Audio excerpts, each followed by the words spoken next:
Opa, vamos ver. Cheguei.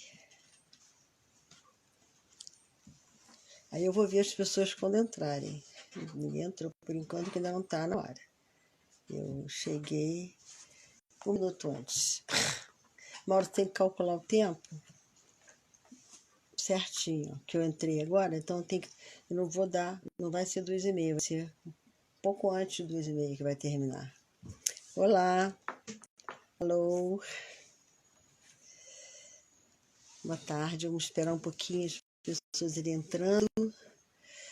Gostaria de ver as pessoas aí.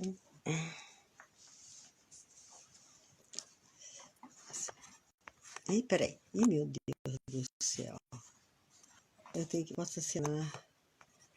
Ai, não. Sei.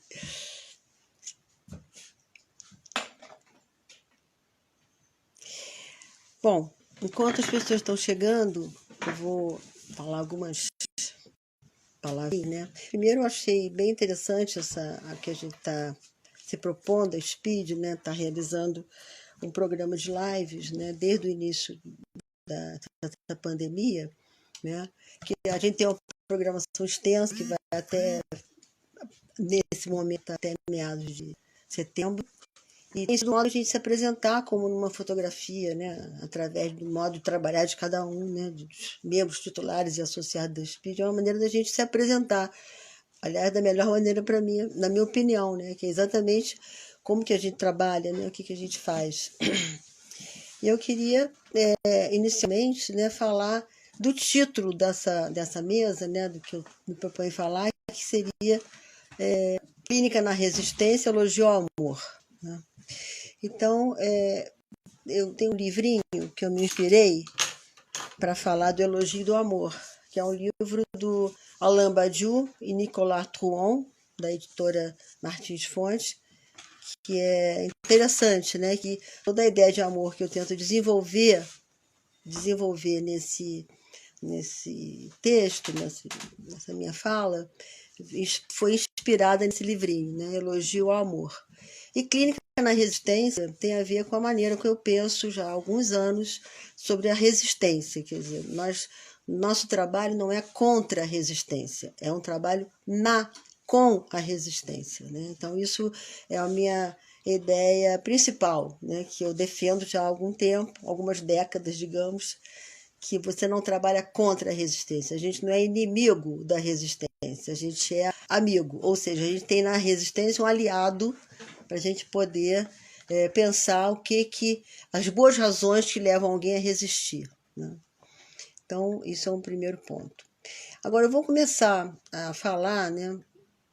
Começar pelo amor, né? Porque o amor é aquilo que instiga todo mundo, né? Que atrai todas as pessoas, desde os tempos, de qualquer tempo, né? Sempre se falou de amor, né? Então, falou de amor, a gente já fica animado, né? E o amor, a ligação ou ligação ou oposição entre amor, pulsão, amor, paixão, amor, posse, amor, dor, amor, doação, amor, construção, apego, amor, desapego, enfim. Tem rimas e não rimas, né? Para a gente falar do amor, né? E a gente pode afirmar que o amor, de qualquer maneira, independente das rimas ou não rimas sobre o amor, ele é uma saída, né, para o mal-estar da humanidade, né? Sempre foi uma saída. Quer dizer, diante do desamparo, né, inerente ao ser humano, né, que a gente nasce prematuro, a gente não dura para sempre, isso aí são duas coisas já suficientemente difíceis para a gente se confrontar, né? Então, o amor funciona como uma salvaguarda, né, que ele visa, assim, amparar, né, de alguma maneira. Parece como uma espécie de boia salva-vidas, né, nesse confronto com a morte, com a finitude, né, que não tem saída, né? A gente está aqui, eu estou aqui falando do amor e em relação a essa polaridade, né, de vida e morte, né?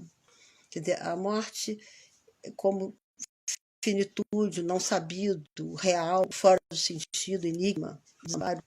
E a vida como aquilo que justamente resiste à morte, né? O que amortece o mal-estar, né? O amor vai tecer em torno do mal-estar um anteparo, uma rede que é exatamente o que ilumina a vida, né? Mas não dá para falar em vida a não ser tendo como pano de fundo a morte. Então, isso que é o drama, né, do homem, né? Porque quando a gente tenta viver negando a presença da morte, seja imaginando a vida, que a vida é para sempre, né? Seja adiando os projetos, seja sonhando, adiando, sonhando acordado com o futuro promissor, amanhã sim, fica uma vida não vivida, adiada de infinito, como se fosse um rascunho de uma vida que eu vou viver, né? Daqui a pouco sim é que vai ser para valer, né? Como se fosse assim, um dia vai ser diferente, um dia quando o surto acabar, quando a pandemia não tiver mais, até que de repente um susto nos desperta e fala, não, a vida está passando e a gente não está vivendo, né? Então, ao mesmo tempo, olha o paradoxo, né? Ao mesmo tempo a gente viver o tempo todo confrontado com a finitude vai impedir o desfrute da vida, né? A gente vai como a gente vai viver pensando o tempo todo que vai morrer? Também não dá, né? Então, fica aí nesse caso, né, quando você fica o tempo todo com a morte presente na sua vida, no dia a dia, né, fica uma vida frágil, ameaçada, perseguida por esse fantasma, o tempo todo acostada pelo fantasma da morte, você acaba não desfrutando da vida. Então, isso é um paradoxo difícil da gente sustentar, né? Sempre foi difícil, né? Como é que a gente vai conceber a morte como condição de vida e, ao mesmo tempo, vivendo sem ficar o tempo todo com aquela tela da morte presente, né? Então, quando a gente essa oportunidade, esse momento assim tão difícil dessa pandemia que todo mundo está vivendo, né?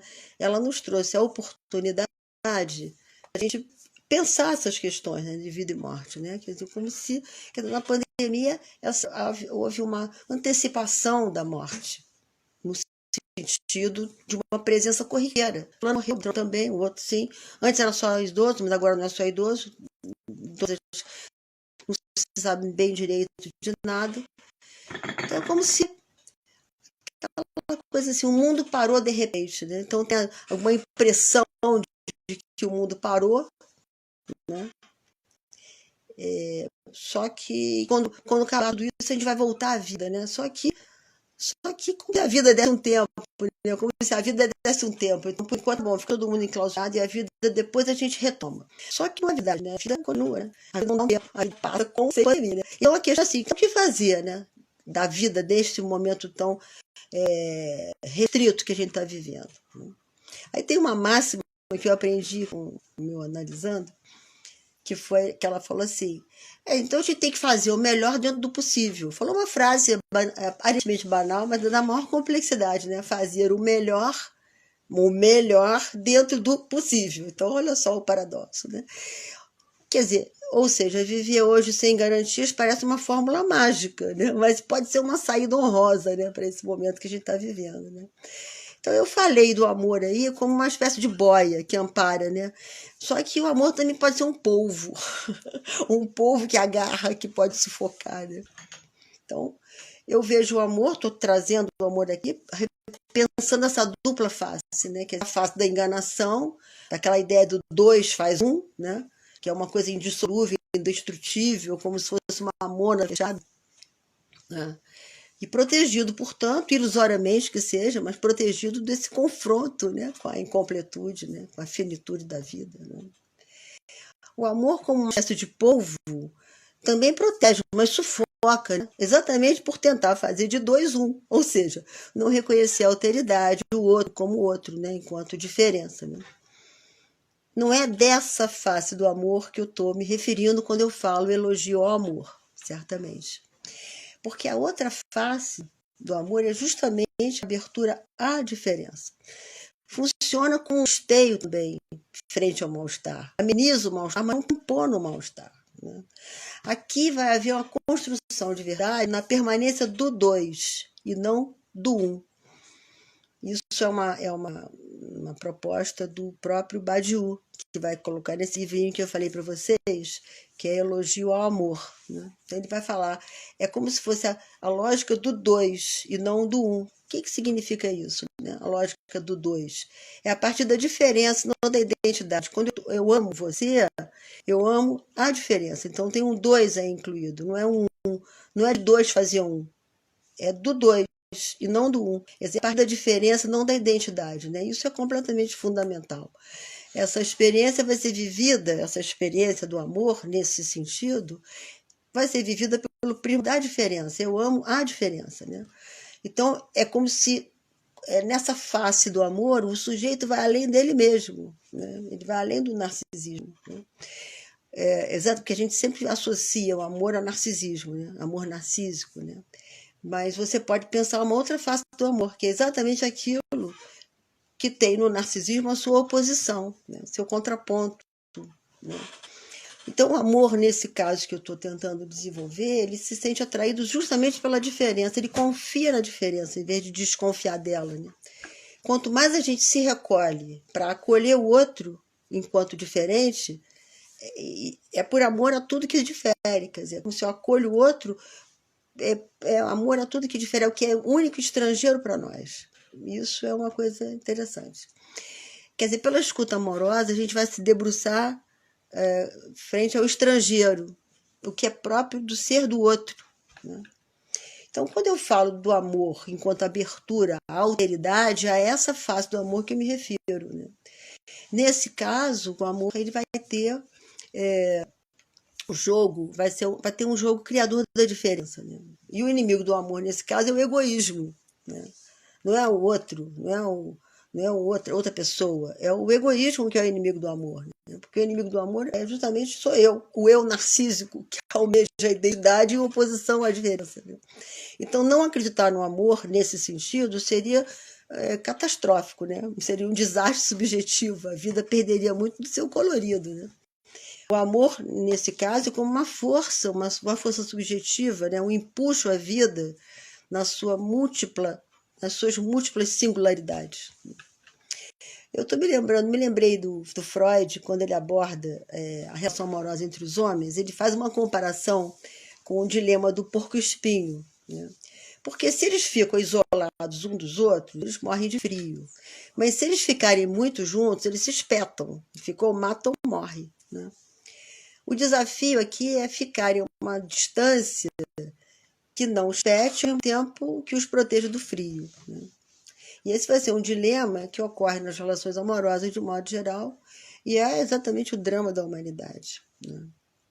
No encontro clínico, então, isso eu quis fazer nessa introdução, uma ideia assim, panorâmica, né, do que eu penso, de que ponto de vista eu estou falando do amor, né? Para a gente pensar o amor, para situar o amor, né, não como uma boia, mas não como polvo, né? E como é que isso vai se dar no encontro clínico, sobretudo no lugar do analista, né? Então, no encontro clínico, a gente sabe que o analista analisando, eles vão se afetar mutuamente, né? Isso é a minha posição. Que analista analisando se afetam e essa afetação mútua vai ser condição totalmente necessária para haver uma análise, né? Mas ela não é condição suficiente, né? A gente pode se afetar, a gente pode se curtir ou competir ou qualquer coisa, mas não é suficiente para haver análise, né? É preciso, para haver análise, né, que haja um desejo mais preponderante do que todos os desejos que foram despertados por essa afetação, porque quando a gente é afetado, a gente deseja, a gente vive coisas, né? Mas tem que ter alguma coisa mais preponderante, mais forte do que isso, para que aquele encontro se chame encontro analítico, que é o que o Lacan chama, e que eu vou chamar também, mas embora não esteja, talvez não no mesmo sentido que ele, que é o desejo do analista de fazer a análise avançar, né? Há uma ligação intrínseca.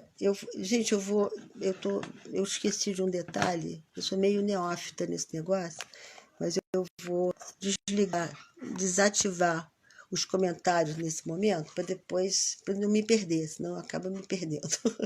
Bom, então eu estava falando que tem que ter um desejo mais preponderante, né, do que os outros que estão em questão, quando a gente está sendo afetado numa situação analítica, que é o desejo do analista, né, que é justamente o desejo de fazer a análise avançar. Se tivesse uma ligação intrínseca entre o desejo do analista, a ética da psicanálise, né, e a responsabilidade do analista, né, de dar conta do seu ato.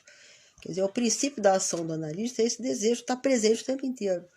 Não que seja só isso que está presente o tempo todo, a gente é afetado de muitas maneiras. A gente tem amor, ódio, implicância, ou simpatia, ou pena, o que quer que seja, nessa afetação mútua entra tudo que o humano sente. Aliás, o Lacan vai dizer que sente maus augúrios para o analista que não sente coisa, né? Porque por mais que a gente faça uma análise, por mais que a gente seja exaustiva a nossa análise pessoal, ninguém vai ser vacinado contra a contra-transferência. Então, você é afetado. Pelo contrário, né? Quanto mais análise a gente tem, né, digamos, mais a gente tem a liberdade subjetiva de sentir coisas, o que quer que seja, de ficar menos defendido em relação ao que a gente sente no confronto, no contato com o outro, né? Então, quer dizer, mas ao mesmo tempo, né, para aquele encontro se chamar analítico, o encontro tem que fazer, o analista vai ter que fazer um luto, né? Ele vai ter que renunciar a alguma coisa ali. Ele vai ter que assumir que não há um bem comum, não há fusão possível entre analista e analisando, por mais que haja uma afetação mútua, né? Então, o amor do analista ele vai visar o ser desejante, portanto separado, né? Ele vai promover essa escuta amorosa no sentido de uma inclinação à diferença, né? Então, essa que seria o sentido do amor que eu estou colocando. Quer dizer, Lacan, isso não tem nada a ver com Lacan, né? O desejo do analista ele fala num sentido um pouco diferente do que eu estou falando aqui. Mas, enfim, mas de qualquer maneira, nesse sentido da escuta amorosa, né, o analista vai recolher o seu narcisismo, né, onde na afetação mútua ele está presente, né, nessa afetação mútua, no campo transferencial, ele está presente, mas ele precisa recolher esse narcisismo para poder acolher o analisando na sua singularidade. Ele vai se inclinar à diferença, ele vai se inclinar ao estrangeiro de si. Né? E isso aí é um exercício constante que a gente faz. A gente pode ter 10 anos de profissão, 20, 40, 50, sei lá o que, mas é um exercício constante, não é uma coisa fácil. Né? A gente tem que fazer colocar em parênteses o que nos afetou para poder, então, relançar a análise. Né? Isso que é importante. Então, esse se inclinar ao outro, receber o outro na sua singularidade, é também acolher a resistência. Então, nessa escuta amorosa, eu vou entender, eu vou partir do pressuposto de que o paciente tem direito à legítima defesa, no sentido de que toda defesa é legítima. Na tradição psicanalítica, né, a gente aparece sempre uma resistência em oposição à experiência do desejo inconsciente, né? Essa oposição entre resistência e desejo ela é bem complexa, né? Até porque a gente, no psiquismo, a gente considera vários registros, né? Que são conflitantes entre si, então conflitados, né? Então, a resistência tem também uma dimensão desejante, né? Quer dizer, a própria resistência ela vai ser associada ao recalcado. E não foi à toa que o Freud denominou resistência de resistência. Né? Porque tem uma noção de resistência, essa noção não foi cunhada pelo Freud. Né? Ele usou essa noção, mas ela foi cunhada muito antes. E tem, em relação a vários campos de saber, né, a resistência aparece. Sempre alguma coisa ligada à força, um jogo de forças. Né? Na química, física, na política, né? Na resistência do organismo, né? Então a resistência é sempre alguma coisa ligada à força, né? Mesmo quando a gente fala que o sujeito não quer saber nada disso, resiste a entrar na psicanálise, resiste à abertura ao inconsciente, ao mesmo tempo o inconsciente insiste, então ele já tem dentro dele, o nosso analisando, um conflito. Tem alguma coisa que quer ir, outra que não quer ir. Então tem um duplo vetor, né? Que está ali em conflito. Por um lado, tem o direito à legítima defesa, eu não estou querendo mexer nisso que me dá angústia. Por outro lado, tem alguma coisa que insiste em aparecer, que é o inconsciente, que ele não resiste, ele insiste. Então, como que o analista faz diante desse conflito do analisando com ele mesmo? Você acolhe exatamente esse duplo vetor. Você vai acolher, você não vai poder acolher o inconsciente e acolher a resistência. As duas coisas vêm juntas, né? Isso é interessante. Então, acolher esse duplo vetor é reconhecer que toda defesa é legítima, reconhecer que há boas razões para a resistência. Quer dizer, que boas razões eu falo? São boas razões que ele foi construindo ao longo da vida para se machucar para ficar menos angustiado. Então, ao mesmo tempo que eu vou acolher o direito à legítima defesa até frente à psicanálise, ao mesmo tempo eu não posso perder de vista alguma coisa que insiste, que está burlando a censura, né? Que é exatamente o inconsciente, burlando a resistência. Então, eu tenho que acolher o paciente no todo, eu tenho o pacote inteiro que o analista vai acolher, não é só o inconsciente, né? Então, e não é uma coisa no lugar da outra, né? Quer dizer, quando o paciente busca análise, ele está, em geral, está sofrendo, ele está maldizendo seu sintoma, está querendo se livrar do sintoma, não aguento mais, eu não consigo sair de casa, eu não consigo namorar, não consigo terminar o casamento, sei lá, não consigo uma porção de coisa, não consigo dormir, não consigo acordar, né? E quer se livrar dele, né? Ele quer se livrar daquele lugar do sofrimento, né? Mas a gente sabe que a posição que o paciente se encontra, por mais dolorosa que ela seja, por mais sofrimento que cause, foi construída passo a passo da vida dele. E foi o melhor que ele conseguiu ao longo da vida. Melhor no sentido de economia psíquica, melhor em termos de angústia, melhor em termos de ficar mais apaziguado ou menos desapaziguado, né? Ele vai sofrer menos com aquele sintoma do que se o sintoma vier a céu aberto. Aí ele vai ficar muito difícil dele suportar, né?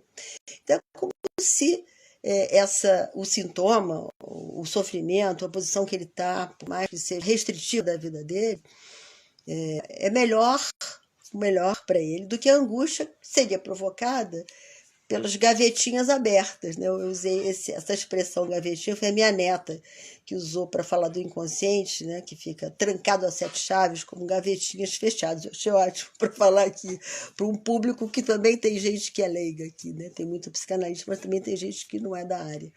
Então, melhor do que a angústia provocada pelas gavetas abertas, pelo nosso psiquismo a céu aberto, antes de serem trancadas as 7 chaves, antes de serem recalcadas, porque é muito melhor você viver o sintoma do que a angústia que a falta de sintoma traria, né? Então, o analista, ao invés de ajudar o analisando a sair daquele lugar, como ele querendo, por favor, me ajuda a sair desse lugar, não aguento mais sofrer, não aguento mais ficar, sei lá o que, apanhando todo dia do meu namorado. Ao invés do analista tentar ajudar a sair daquele lugar, a gente convida delicadamente a relaxar e entrar naquele lugar que ele está, para ver o que ele está fazendo ali, né? Ele não está ali à toa, ele não está com uma fobia de sair de casa à toa. Eu parto de um pressuposto, de uma convicção de que ele tem boas razões. Boas razões no sentido, numa lógica que não é a lógica que a gente está falando aqui agora, é uma outra lógica.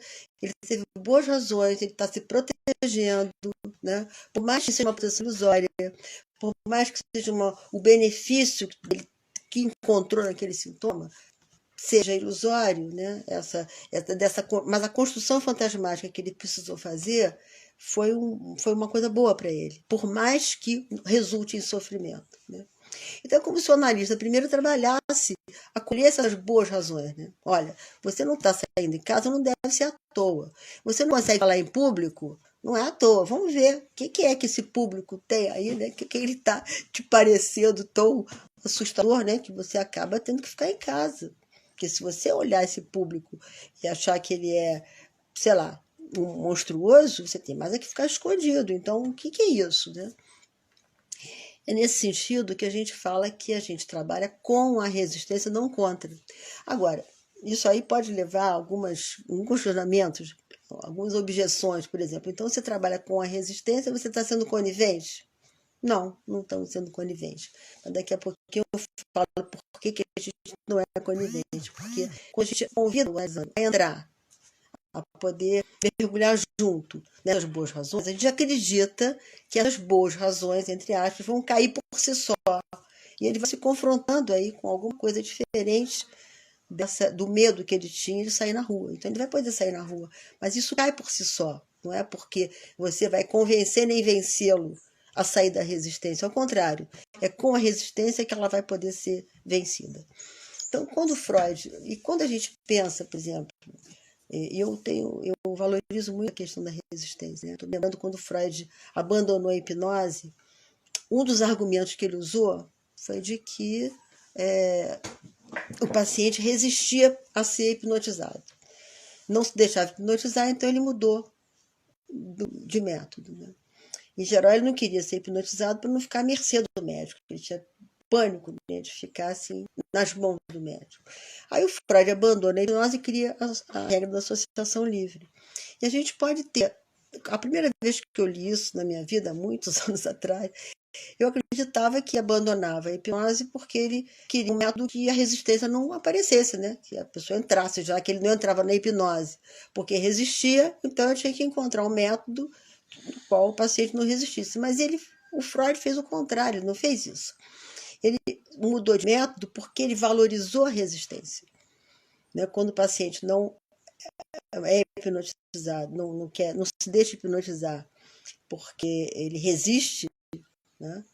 O Freud falou assim, ele resiste? Quem resiste? O que resiste? Então ele passou a valorizar a resistência como pedra angular da psicanálise. Então a nova regra da associação livre, ela vai se evidenciar vai evidenciar justamente a resistência, né? Porque onde há resistência, há sujeito. Há um sujeito autor que tem direito à legítima defesa. Toda defesa é legítima. Eu tenho militância em relação a essa questão da resistência, né? Porque eu tenho muita convicção de que ela é um direito à legítima defesa. Então, quando eu não fico... E a contrapartida dessa associação livre, né, que vai evidenciar a resistência, é exatamente a atenção flutuante do lado do analista, né? Quando a gente não fica com a atenção focada estritamente no que o analisando está dizendo, no relato do analisando, a gente é capaz de uma atenção difusa e periférica, né? A gente vai captando a atmosfera, vai captando a entonação, as entrelinhas do discurso, né? A linguagem corporal. A gente escuta com o corpo, né? A gente não escuta só com o ouvido, a gente escuta com os olhos, com o corpo inteiro, com a vibração que chega, né? É uma linguagem corporal, né? De onde pode advir um achado. Então, o Picasso uma vez escandalizou lá as pessoas na cidade dele, dizendo, eu não procuro, eu acho. E eu acho que o analista, do mesmo jeito, não busca como detetive, está por trás da palavra do analisando, ele não fica lá perseguindo o discurso analisando para ver o que está por trás, né?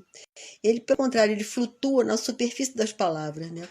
Na superfície dos gestos, escuta com os olhos, com o corpo, né? E daí ele é fisgado no achado. Por um achado ele é fisgado. Ele está lá como quem não quer nada, né? Não querendo nada de especial. E aí ele vai ser fisgado por um achado. Então, o acolhimento da resistência, eu dizia ainda agora, ele não se confunde com conivência, né? Porque a escuta amorosa ela vai implicar numa abertura à alteridade e funciona como um esteio, ela estimula a investigação, que é necessária justamente para abrir as gavetas trancadas, aquela gaveta a 7 chaves, ou seja, o recalcado. Ele vai ficar um pouco mais maleável se tiver um estímulo do laço transferencial. Embora as gavetas trancadas, elas sempre tem alguma coisa que vaza, né? E que vai exatamente formar os sintomas e as outras formações do inconsciente, um ato falho, né? Que é um ato bem sucedido, que é a maneira do inconsciente vir de maneira disfarçada, né? Essa escuta amorosa, ela acolhe e não julga. Ela implica numa parceria, né, para empreender uma difícil viagem ao universo fantasmático do outro, né? É exatamente um convite que o laço transferencial sustenta, né? Para que juntos a gente possa empreender essa viagem e ser surpreendido por achados.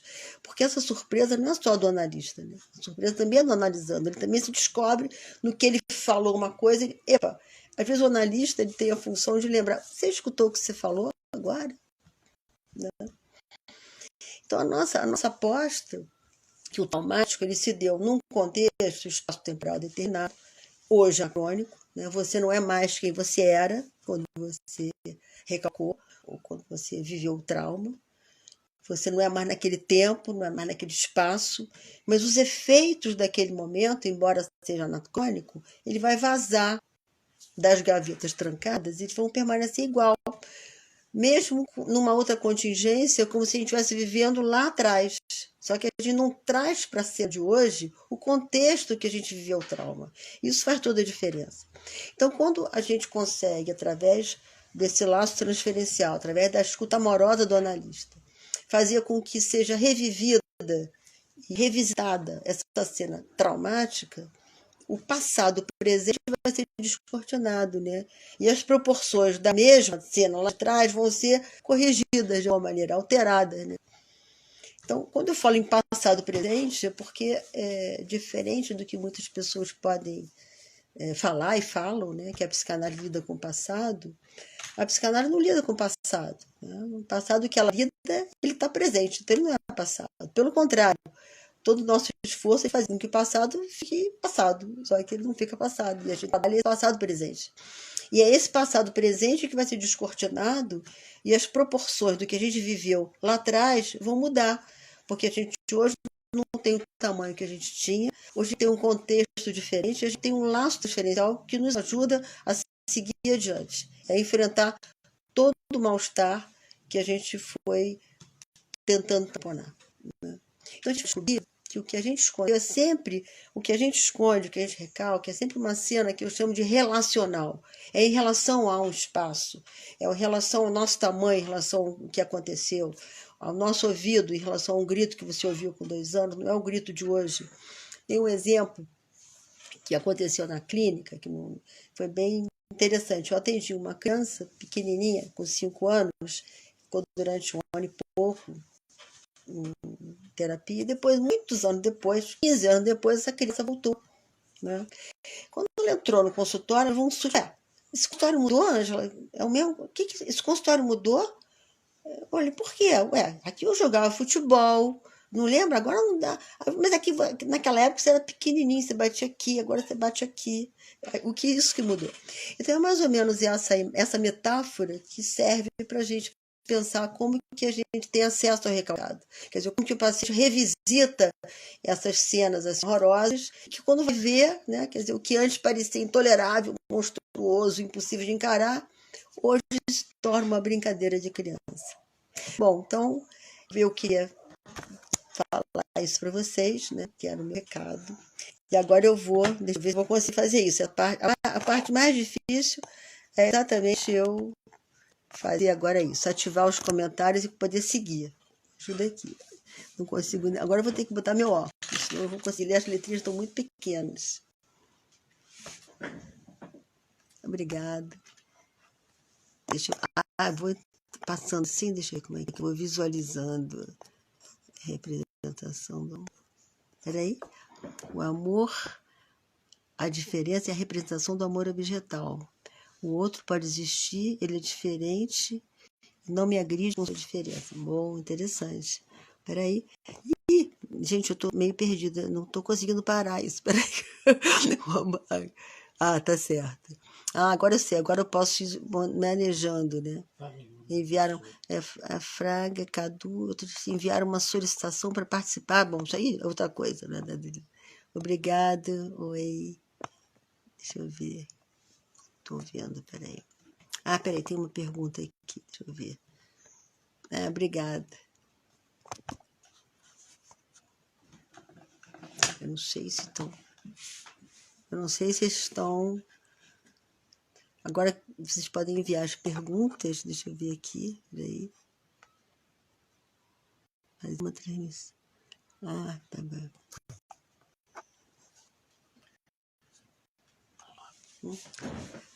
Deixa eu ver aqui os. Alguém.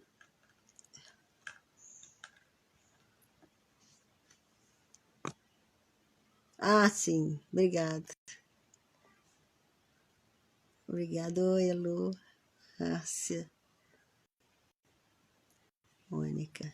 Tá gravado? É isso, a gente vai gravar. A gente vai gravar a live, sim. O analista flutua, flutua na superfície das palavras. Eu também gostei, Carol.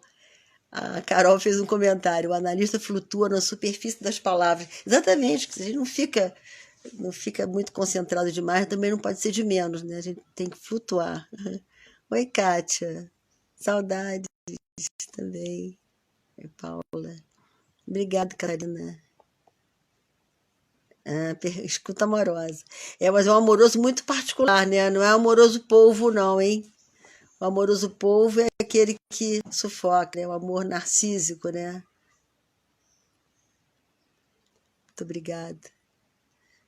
Clareza, que bom que foi claro, porque a dificuldade é a gente ser claro sem ser banal, né? No mesmo tempo. Não ser gongórico, né? Opa, obrigado. Simples, claro e objetivo. Era tudo assim. Nossa, Marcos, você matou a pau, que era exatamente o que eu queria. Oi, Cristina.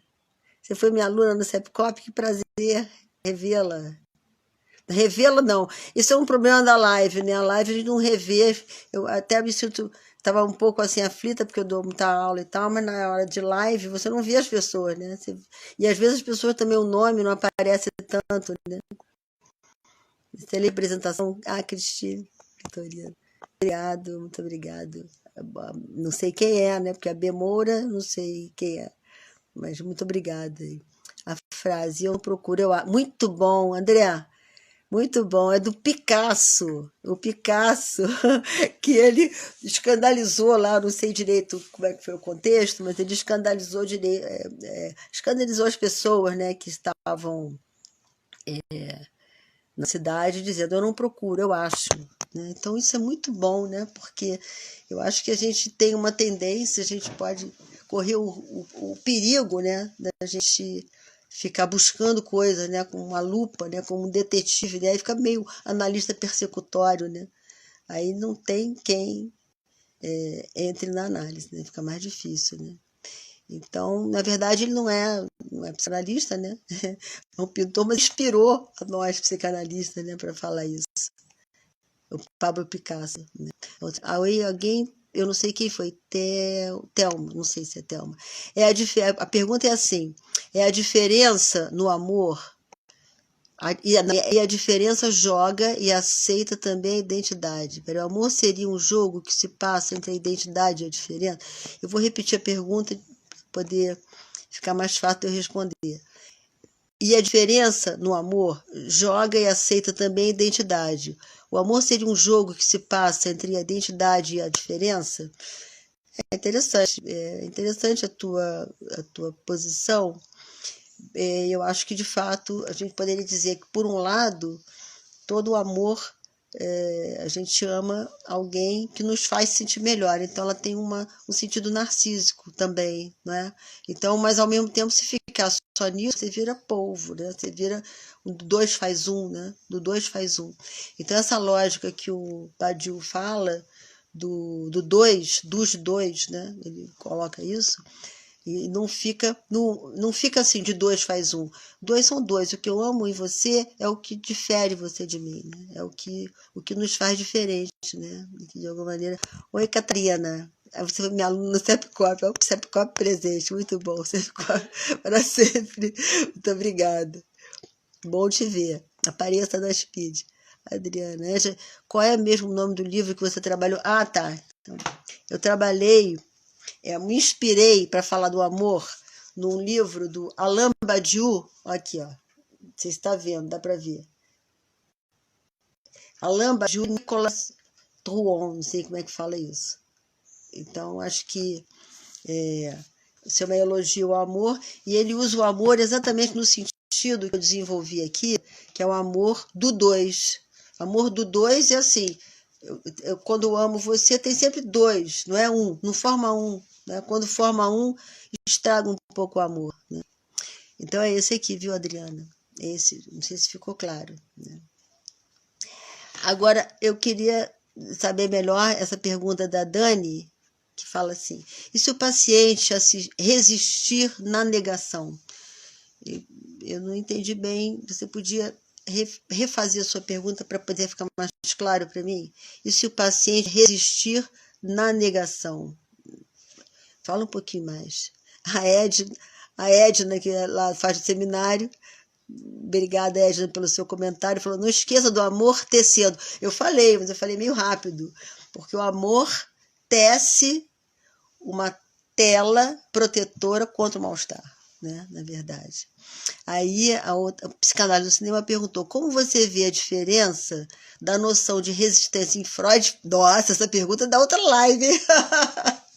Como é que você vê a diferença da noção de resistência em Freud, Foucault e Lacan?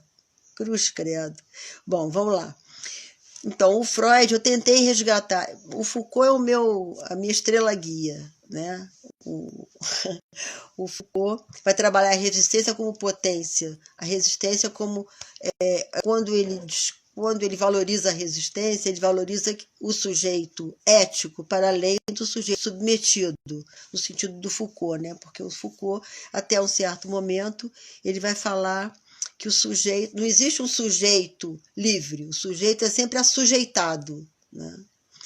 E quando ele descobre que há uma resistência, então ele fala do poder como um jogo de forças, mas quando ele fala que há sempre uma força que resiste a outra força, ele vai pensar a resistência ligada ao sujeito. Então, onde tem resistência, tem um sujeito ativo, capaz de dizer não. Então, o Foucault é que vai trazer essa noção de resistência, que vai exatamente levá-lo ao momento da teorização dele, onde vai entrar nas práticas de si, que é exatamente como eu penso a psicanálise no sentido de uma psicanálise Foucaultiana. Já falei disso, trabalhei isso uma vez. E o Freud, apesar dele não... O Freud, primordialmente, vai falar de uma luta contra a resistência, né? Então, eu seria contra o Freud. No entanto, se você lê com mais atenção, né? Se você pega o Freud desde lá do início e tal, você vai ver quando ele abandona a hipnose, por exemplo, né? Ele abandonou porque o paciente resistia. Mas não abandonou a resistência, ele abandonou a hipnose, foi inventar o método da associação livre, exatamente onde a resistência vai ser um ponto alto, né? Quando o paciente está associando livremente e você estanca no que você está associando, né? Aí aquilo significa que você resistiu. Então, a resistência, ao mesmo tempo, ilumina, né? Você resiste a um obstáculo e, ao mesmo tempo, um instrumento. Você impede e revela, porque onde há resistência, ali tem coisa. É como se a resistência, a gente sabe, em psicanálise, né, que seria a mesma força que levou ao recalque, quando a ameaça do recalque vira à tona, daquelas gavetinhas se abrirem, serem arrombadas, né, não abrirem, vai haver uma contraforça em direção a manter o recalque. É uma força que vai atuar na mesma direção do recalque. Isso é Freud, né? O Lacan, no seminário 1, vai falar do paciente. Eu acho que me inspirou um pouco essa ideia de que o paciente tem direito à legítima defesa. O Lacan, no seminário 1, vai dizer que a resistência não é uma má vontade do paciente, como se fosse alguma coisa que ele não fala assim, né? É o uso que eu faço do Lacan que me faz falar isso, mas que, na verdade, de alguma maneira, ele abraça a resistência como um direito. Mas, por outro lado, quando ele está discutindo a relação no seminário 1 também, ele vai colocar, vamos dizer, o discurso da Melanie Klein mais interessante do que da Ana Freud, no sentido da análise do discurso, análise do eu, né? Ele vai contrapor uma coisa a essa, ele vai valorizar muito mais o estudo da Melanie Klein, você escutar o discurso, né? E não a Ana Freud fala de uma defesa. Então, eu não sei, Lacan não foi o Lacan que me inspirou a pensar mais a resistência, não. Foi mais o Foucault e o Freud. Escuta sem ser... A Kátia vai falar, sim, escutar sem ser polvo, né? E essa coisa do ser polvo em muitos sentidos, né? Sem você tentar colocar o seu imaginário para falar do imaginário do outro, né? Então é importante você simbolizar o imaginário, né? E não ficar contrapondo o que o paciente traz ou o que você está trazendo, né? Que é a escuta assim, de identificatória, né? Mais identidade, né? Obrigado, Mônica, pelo muito bom você ler. Curi, Cris, a gente se vê. Oi, Vitor. Oi, Cristina. Vitor Maia. Ótima, o amor ao outro como amor à diferença. Não pode ser amor do não eu. Muito bom. Como se o outro... Peraí, vou ler devagar, porque isso aí é uma proposta, uma proposição, né, para complementar o que eu falei. Ótima explanação. Amor ao outro, como amor à diferença, não pode ser um amor do não eu, como se o outro fosse uma determinação negativa do mesmo, e não absolutamente outro. Absolutamente assino embaixo, Vitor. Exatamente, porque o outro não é um não eu. O outro é um outro, na sua singularidade, né? E essas múltiplas singularidades que a gente abraça quando a gente decide ocupar o lugar de analista, né? Esse ofício, né? E, aliás, exatamente por isso que eu estou há tanto tempo nesse ofício, porque se a gente ficasse com mais do mesmo, não ia dar, né? Mas exatamente porque cada pessoa é um universo na sua singularidade, né? É por isso que me encanta a psicanálise até hoje, né? Mais uma coisa aqui, peraí. Como você vê essa escuta amorosa e a resistência do analisando nos atendimentos online nesse momento? Eu acho bem interessante, né? Então, em vários sentidos, né? Primeiro, olha a hora. Deixa eu ver. Como é que você vê a sua escuta amorosa e a resistência analisando nos atendimentos online nesse momento? Olha, a parte pequena dos meus analisandos não aderiram a essa proposta online.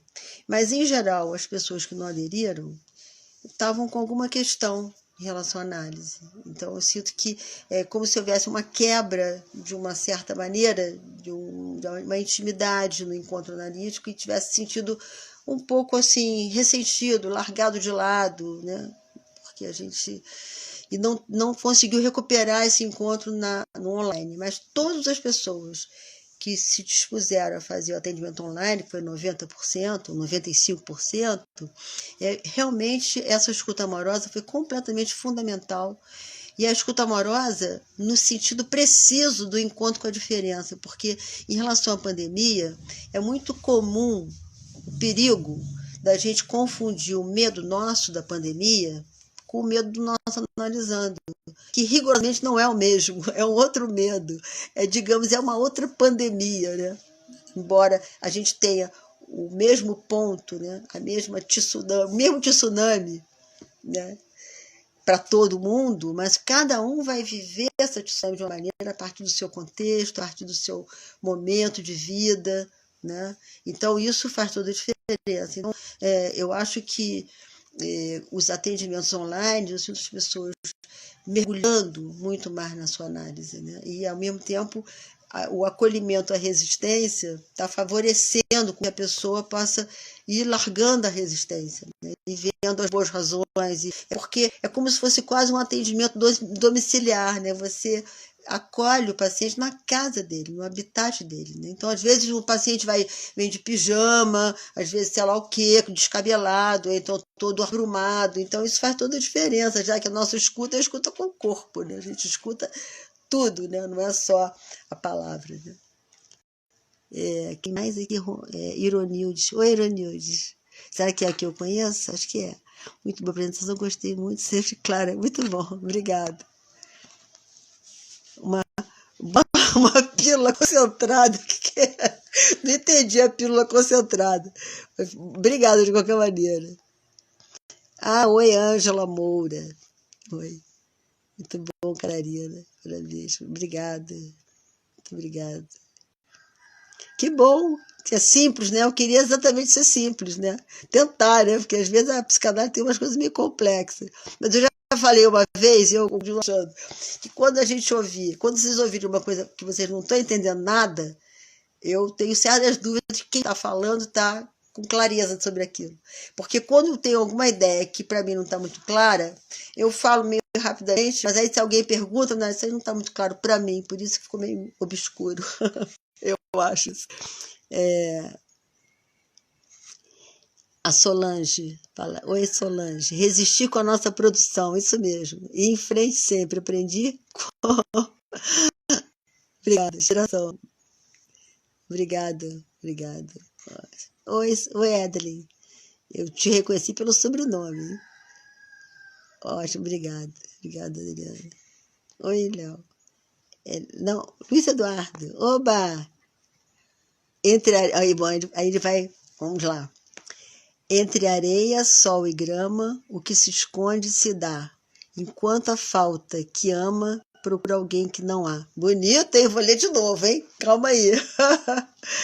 Entre areia, sol e grama, o que se esconde se dá. Enquanto a falta que ama, procura alguém que não dá. Vou ler de novo, que eu me perdi agora. Peraí, acho que eu não entendi direito. Calma. Entre areia, sol e grama, o que se esconde se dá. Enquanto a falta que ama, procura alguém que não há. Bonito, bonito. Obrigada, Paula. A sua presença foi muito amorosa. Muito obrigada. Parabéns. Cíntia Azevedo, obrigada por ter. Sobre amor na psicanálise. Isso aí é fundamental, né? Mas é muito fácil a gente confundir a coisa do amor com uma coisa piegas. Amorzinho, boazinha. Né? Não tem nada a ver com isso, né? Pelo contrário, até eu tinha uma analisando que dizia, porque ninguém te conhece no consultório. Se te visse no consultório, eu ver boazinha que você é. Ou seja, não me acham tão boazinha assim, não, enfim.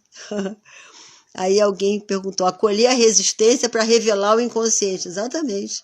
Exatamente, porque a resistência, onde tem resistência, tem revelação, né? Então você tem que continuar escutando, né? Continuar escutando. Diz 33, né? Maria Lúcia Rocha. Mas você poderia falar novamente o nome do livro? Obrigada, excelente, obrigada. Então, o nome, olha, Elogio ao Amor, da editora Martins Fontes, do Alain Badiou e Nicolas Drouin. Não sei se dá para ler, dá para ver.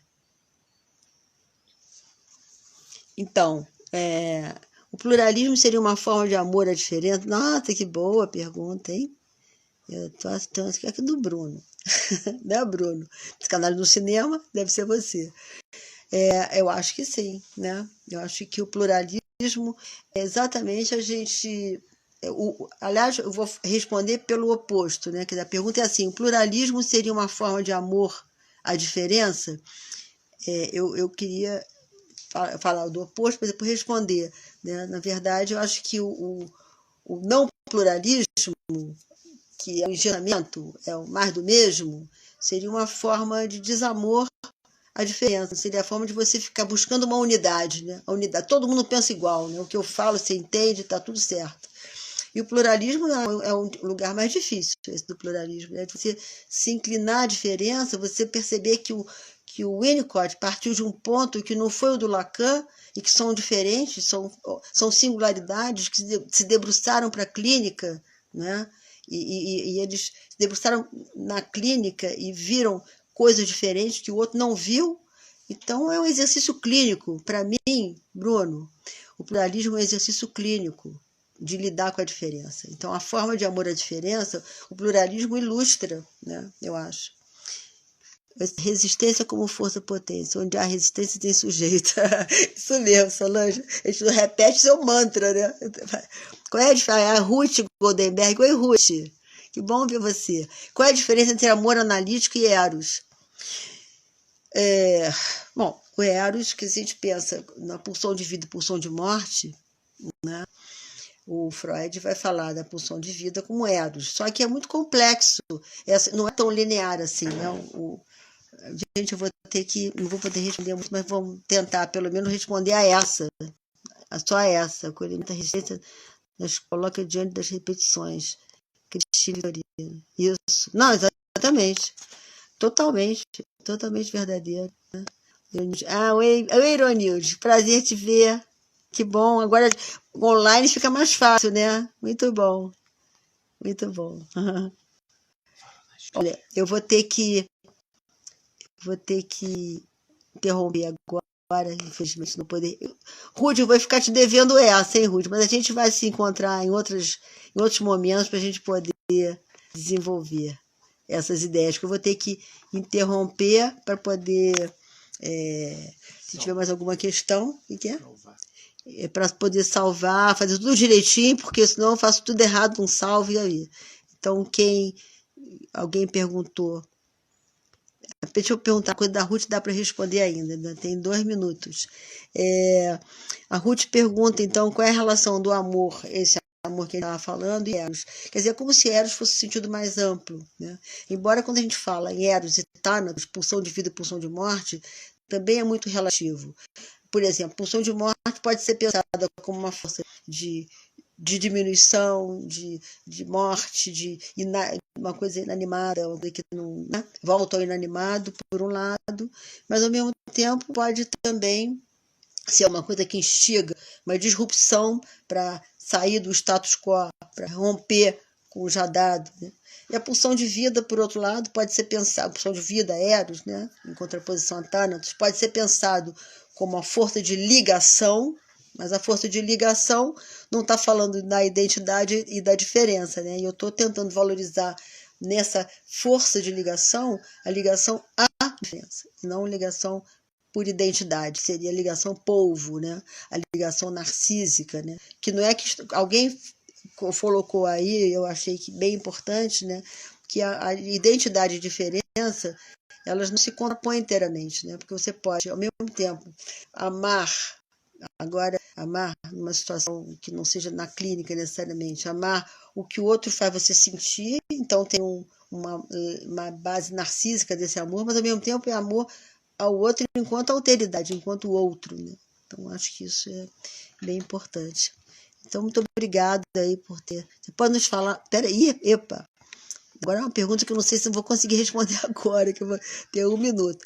Você pode nos falar sobre a transferência do atendimento com criança? Com a criança eu aprendi que a criança ela é muito mais. Ela se joga, né? Porque ela está vivendo ainda. A transferência com a criança, ela está vivendo ainda com os pais, vivendo a mãe e traz com você, e ela faz uma transferência muito grande com você, e ela não só, ela responde a essa escuta amorosa de maneira muito mais rápida do que o adulto, né? O que atrapalha são os pais, é a família, né? Muito obrigada, Edneia. Que bom que vocês aproveitaram. Então, eu vou ter que encerrar para poder salvar e fazer essas coisas todas. Muito obrigada. Então, que vocês compareçam às outras lives, que até meados de agosto a gente já está com elas agendadas. Então, muito obrigada. Adorei a participação de todos. Muito obrigada. Prazer em revê-los. Tá? A gente se encontra por aí. Tá? Tchau, gente. Obrigadão. Muito obrigada. Tchau. Tá bom. Agora, calma que eu tenho que encerrar o vídeo.